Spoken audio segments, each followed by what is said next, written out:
চাঁপাইনবাবগঞ্জের সীমান্তে আবার উত্তেজনা, হামলায় ৩ বাংলাদেশি আহত। চাঁপাইনবাবগঞ্জের শিবগঞ্জ উপজেলার চৌকা সীমান্তে আবারও উত্তেজনা দেখা দিয়েছে।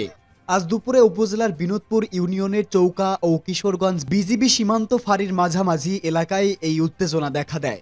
দুপুর থেকে বাংলাদেশ ও ভারতীয় সীমান্তে দুই দেশের নাগরিকেরা জড়ো হয়ে বিক্ষোভ করেছেন। এ সময় ভারতীয় নাগরিকদের হামলায় ৩ বাংলাদেশি আহত হয়েছেন বলে অভিযোগ পাওয়া গেছে। এর আগে চৌকা সীমান্তের ওপারে ভারতের সুখদেবপুর সীমান্তে ভারতীয় সীমারক্ষী বাহিনী কাঁটাতারের বেড়া নির্মাণ করে। কয়েকদিন ধরে উত্তেজনা বিরাজ করছিল। তখন চৌকা সীমান্তের বর্ডার গার্ড বাংলাদেশ ও বিজিবির মধ্যে ব্যাটালিয়ন কমান্ডার পর্যায়ে পতাকা বৈঠক হয়েছিল। সীমান্তের বাসিন্দারা জানান, আজ দুপুরে সীমান্তে সৈন্যরেখার পাশে বাংলাদেশের ভেতরে জমিতে গম কাটতে গিয়েছিলেন তারা। তখন ভারতীয় নাগরিকেরা এসে বাংলাদেশ ভেতরের কয়েকটি আম গাছ কেটে দেন। এ নিয়ে বাংলাদেশ ও ভারতের নাগরিকদের মধ্যে পাল্টাপাল্টি ধাওয়া শুরু হয়। এ সময় ভারতীয় নাগরিকদের হাসোয়ার আঘাতে ও তাদের ছোড়া পাথরে কয়েকজন বাংলাদেশি আহত হন। এতে করে বোঝা যাচ্ছে ভারত ও বাংলাদেশের টানটান উত্তেজনা এবার যুদ্ধের সম্ভাবনাই বেশি। স্থানীয় বিনোদপুর ইউনিয়ন পরিষদের সদস্য মোহাম্মদ বাদশাহ প্রথম আলোকে বলেন, সীমান্তে গম কাটা নিয়ে উত্তেজনা শুরু হয়। ভারতীয় লোকজন বাংলাদেশ অংশে ঢুকে পড়লে উভয় পক্ষের মধ্যে পাল্টাপাল্টি শুরু হয়। এতে ৩ বাংলাদেশি আহত হয়েছেন।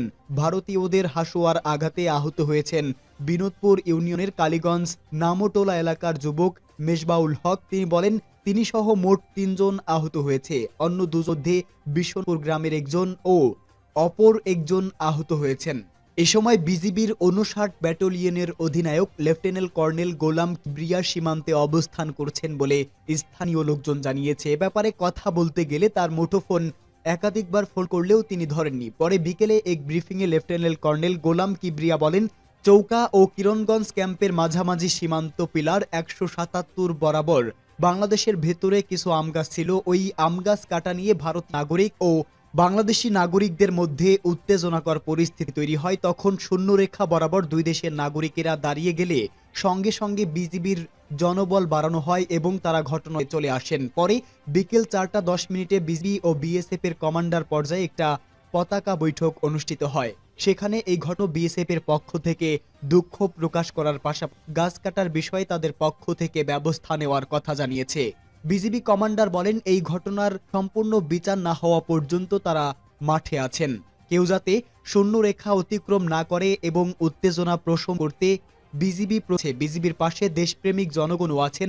আহতদের ব্যাপারে জানতে চাইলে লেফটেন্যান্ট কর্নেল গোলাম কিবরিয়া বলেন, তাদের কাছে আহতদের উল্লেখযোগ্য তেমন কোনো পরিসংখ্যান নেই। বিএসএফ এর পক্ষ থেকে হতাহতের বিষয়েও কি জানানো হয়নি। তারা উশৃঙ্খল লোকজন নিয়ন্ত্রণ করার জন্য সাউন্ড গ্রেনেড নিক্ষেপ করেছে, যেটা আন্তর্জাতিক আইনে লঙ্ঘন। এ ব্যাপারে বিজিবি মহাপরিচালককে তারা বিস্তারিত বর্ণনা করেছেন। আশা করছেন বিডি ও বিএসএফ দপ্তরের উচ্চ পর্যায়ে এ ব্যাপারে কথা হবে। এবার হিন্দুত্ববাদ কঠোরপন্থী নরেন্দ্র মোদীকে কড়া হুঁশিয়ারি দিয়েছে বিজিবি। বলেছে, সীমান্তে কোনো ধরনের উনা তৈরি হলে কাউকেই ছাড় দেবে না বিজিবির সদস্যরা। এদিকে সীমান্ত নিয়ে আমাদের দেশে একটা লাশ পড়লে ওপারের ২টি লাশ ফেলতে হবে বলে মন্তব্য করেছেন গণ অধিকারের পরিষদের সভাপতি নুরুল হক নূর। ২৪-এর গণ অভ্যুত্থানে শহীদ ও আহতদের স্মরণে এবং বৈষম্যহীন বাংলাদেশ গড়ার প্রত্যয়ে রংপুরের গাঙ্গাচড়া উপজেলার মাল্টিপারপাস অডিটোরিয়াম হলরুমে মত বিনিময় সভায় সাংবাদিকদের প্রশ্নে মন্তব্য করেন নুরুল হক নূর। বলেন, চাঁপাইনবাবগঞ্জ সীমান্তে ভারতীয় বিএসএফ এর সঙ্গে গোলাগুলি হয়েছে। সীমান্তে তারকাটা দিয়ে বেড়া দেওয়ার অপচেষ্টা করেছে। আমাদের কিছু ভূমি দখলের পায়তারা করেছে। শেখ হাসিনা সরকার অনেক ক্ষেত্রে তাদের সুযোগ করে দিয়েছিল। তিনি বলেন, সরকারকে অনুরোধ জানাবো সীমান্তবর্তী মানুষকে সামরিক ট্রেনিং দিয়ে প্রয়োজনে বিজিবিদের সঙ্গে তারাও কাজ করবে। তবুও ভারতীয় আধিপত্যের ব্যবস্থা সরকারকে নিতে হবে। আমাদের দেশের একটা লাশ পড়লে ওপারের 2টা লাশ ফেলতে হবে। নুরুল হক হুঁশিয়ারি দিয়ে বলেন, কিন্তু আমাদের পরিষ্কার বার্তা, আমরা বেঁচে থাকতে এই দেশের 18 কোটি মানুষ এবং দেশের 1 ইঞ্চি মাটিও ভারতকে দখল করতে দেব না। ভারতীয় কর্তৃপক্ষকে বলে দিতে চাই, আপনারা শেখ হাসিনার সরকারের পতনের পর যে অশুভ খেলা শুরু করেছেন সেটা বন্ধ করুন, অন্যথায় আপনাদের জন্য সেটা শুভকর হবে না। এই সময় গণ অধিকার পরিষদের জেলা ও উপজেলা নেতাকর্মী উপস্থিত ছিলেন।